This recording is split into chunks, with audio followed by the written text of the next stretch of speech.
kids, welcome back to Roto Talk.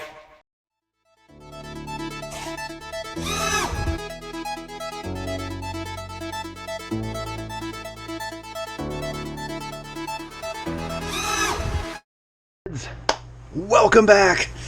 It is a beautiful Sunday afternoon. Good day to run boats. It's been a while since I've done a video because I told you I was going to build a 6S tunnel. Well, we're waiting.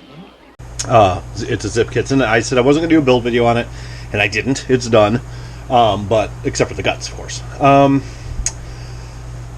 But I had ordered and we had. Sorry, I'm all over the place. We had company this weekend from Ohio, good friends of ours, and their kids came up, and we had a ball. Actually fished. I don't fish. I got so many fish in this lake, you can throw gummy worms in there and catch shit. But fished with this little boy and this girl, and we just had a ball. But anyhow, back to business. So the 6S tunnel hull, it's a Zip Kit G30, just like the purple one we did. It's a 4S, which I love. Love that boat. I really do. It's amazing how much I like that boat because I don't love electrics. So I wanted to build a 6S, but I also wanted to try the Lawless drive. As you guys remember, the purple one here, there's the new one, the Dairy Queen banana split. This one that we did with our 4S, we did a motor upgrade thing. Runs really beautiful. We're running the old-fashioned K&B outboard on it. I wanted to do, and I still have not maidened our big tunnel. I'm getting there. All I got to do is throw it in the water, honestly. But literally, I've already fired it up. Everything works. Whatever. The Lawless drive that we put on this, I wanted to try. I really enjoy Fred. Fred is Lawless Outdrives, and we became friends through Joe at Zip Kits. And I bought that outboard for the gasser, and I was just so impressed with the design, the machining. It's a well-made product. It's really, really nice, and I really enjoy talking to Fred. We talk on email. He's a great guy.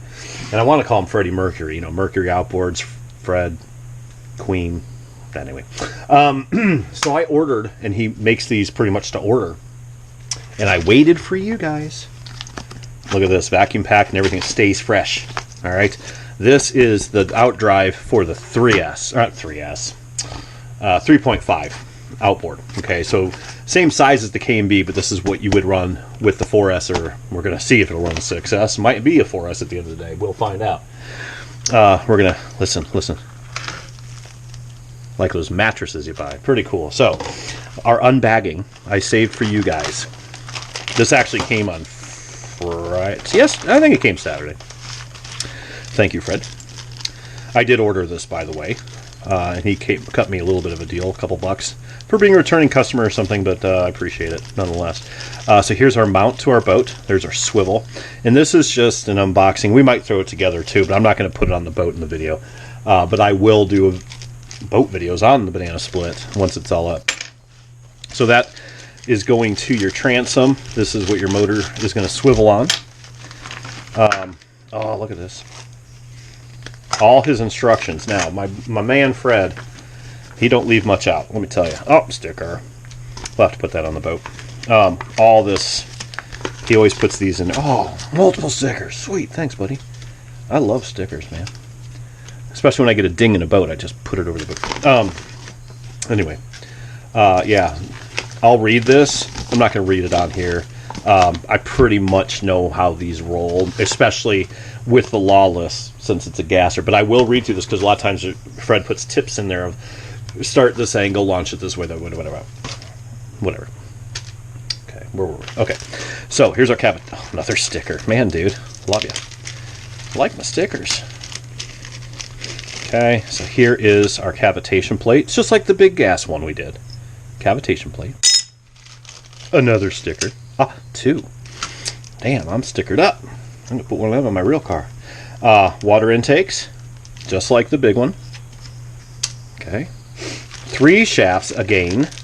Now, what I'm wondering is if should I do the same thing. I don't think I'm gonna. I think I got 3 shafts, so I'm going to take a chance. I might just run one of these in this liner and see how it holds up. But if you guys remember, in the gasser, we made our own brass shaft tube, copper tube. The K&B runs a nylon sleeve, so I think I'm going to leave it alone. I think for right now, if I pop one, then I'll go. But I'm good. He sent me 3. I think they come with 3 because the gas one came with 3 too. So thank you for that. If they don't, but either way, both square ends, just like the gas one. This is a mini, and we're going to use this sleeve. Should be okay. Here is our lower unit. My Lawless is gone. But either way, look at that neat little thing. And we'll take it all apart and we'll stuff it up here. Serial number 23105. Neat. Okay. Neat little. Pretty cool. It's exactly like the other one. Something is missing. This ends now. Back. It's a couple days later, and my own fault. You need to order this extra from Fred or buy one. There, I'll put. Where did he say? I'll put it in the video right here.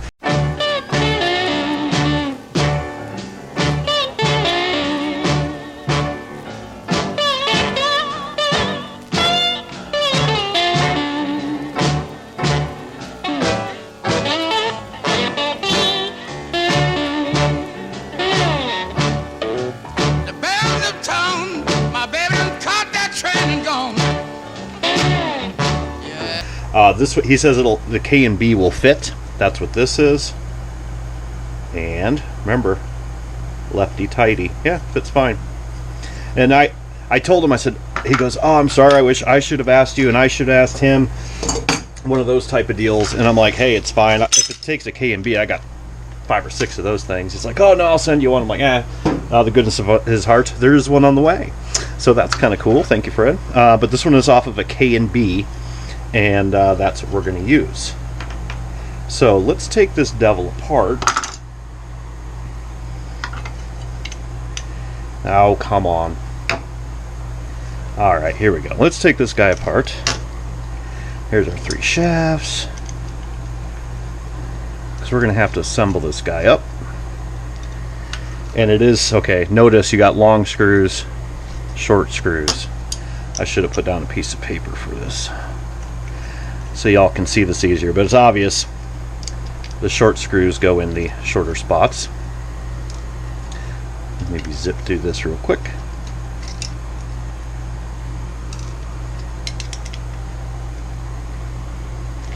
It's a beautiful Tuesday afternoon, and we have a big ski tournament this weekend on the lake. So, and I got more company from Ohio again coming out for a visit, so I'm not going to get a whole lot of running in. See, there we go. Nothing to it.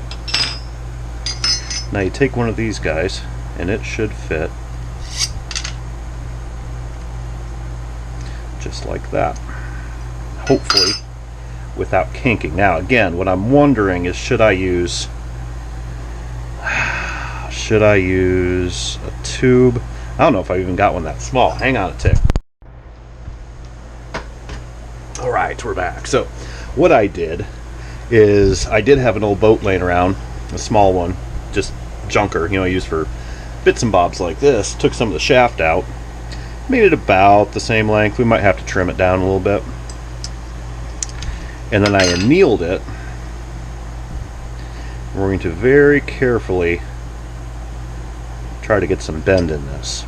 There's a lot of bend in that. Alright, so I'm going to have to go off camera to do this, because this is going to be touch and go in how to do this. Pretty sure.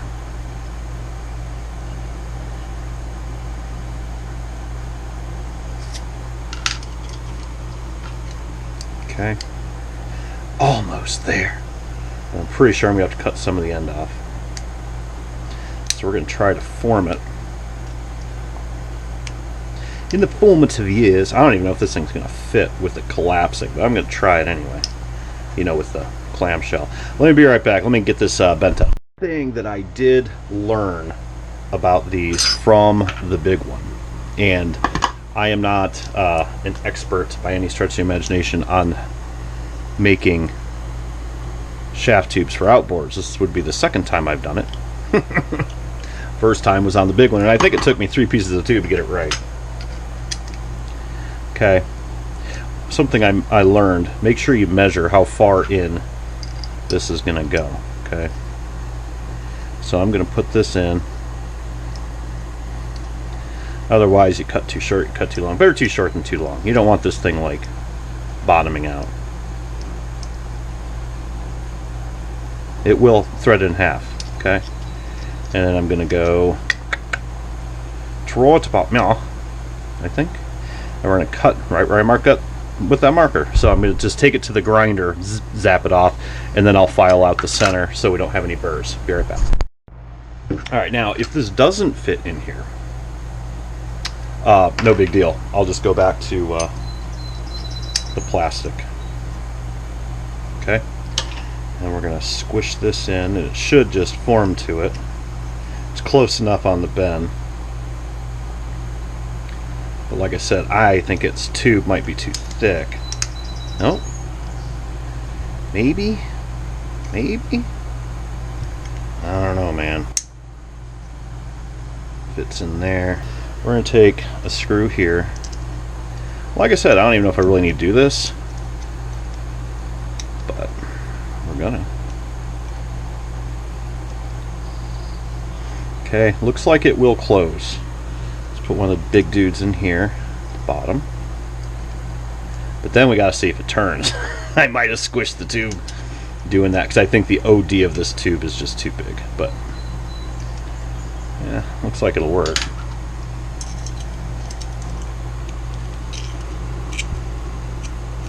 No. Alright, that'll work. Let's go ahead and I'm going to, you guessed it, thread lock. Bear it back. Do thread lock these. Oops, don't go crazy with it. I'm going to leave that screw in, hopefully. Because you may need to get these apart someday. Don't use red. We all know that. Law. Okay. So, here is our steering boom. That's what I call it. Our steering rod, and just like the big one, you can see this acts as a set screw, and it's going to, oh, I got a little burr in there. Need to file that out. It's alright. Easy peasy. Okay. And we need to, that's going to lock into there. So, just like that. Then we're going to take our steering block itself. And I'm just putting this bit together so we can get everything squared away, get the screws back in this guy. Okay, that's going to go like that. Stubby end at the bottom, I believe. Difference on that one. So, I don't really, yeah, it's got to be at the bottom. So, you don't want, this will hit the steering boom. So, we want to go like that. Nothing but a peanut. Take some little bit of lube. This is just WD-40, nothing fancy. It's going to wash out of there anyway. Bend down that road. Okay. And we're going to put that pretty much flush so that little nub is up there. Okay. And then we're going to take one of our largest screws that we just had.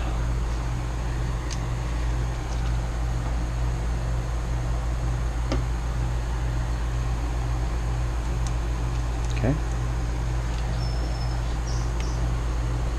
Bada bang. Now, I still don't know what motor. My original plan was to make this 6S, but it may not be. It might. I don't know what I'm going to do yet. I'll work this in a little bit. A little rough. But I don't have everything screwed in and lined up yet. So, I'm going to go ahead and put the rest of the screws in. This is our cavitation plate, which is going to slide on just like this. And Fred said, God bless him, he's going to send me, now I bought this one, but he said he's got some other crazy ones he's going to send me that are real cool. I'm going to put that on, and then I'm going to file, I got a little bit of a burr right there where it's screwed through, where they tapped it. Take 2 seconds with a rat tail file, and I'm going to go ahead and thread lock all this and put her together. Be right back. So I threw a couple screws in here, and we'll go ahead and finish that up later. For the shaft, what I usually use on small outboards, and if you guys that have a lot more experience than me, please let me know what your thoughts are. I use a really heavy, thick bearing grease, marine bearing grease on these little outboards. I always have. I've never had a problem, but that doesn't mean it's right necessarily. Okay, pack a little bit in there. And just as a disclaimer, just because I built a brass liner, copper liner for this, doesn't mean you should. If this chews up the shaft in 3 seconds, I'm going back to the nylon ones. But this is what we did with the big gas outboard per Joe's instructions at Zip Kits, because he tested these a lot. Not these, but the big ones. And said, dude, make this liner. I'm telling you, you'll be snapping stuff like crazy. So, when in Rome, we're just going to do this one too. Now, these, again, you don't have to torque the crap out of them, because it's a reverse thread, so it goes in rotation. Okay, lots of room for a bigger prop, which is nice. Okay, turn that on. Okay, cool. Then we've got, this goes on the boat. Now it does have angle adjustment. All right, now this video is not about putting this on the boat. This is just a review of this piece of machinery right here. Okay, so here's our motor plate. You can see with these, and these go into the hull.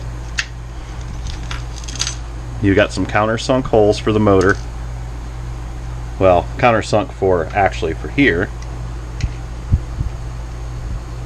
And the motor threads in from underneath, which I do like. You don't have to tear the entire thing apart to get the motor off, which is good. These are our water intakes. This is pretty self-explanatory, at least I hope. I probably will use both, so make sure the slash is facing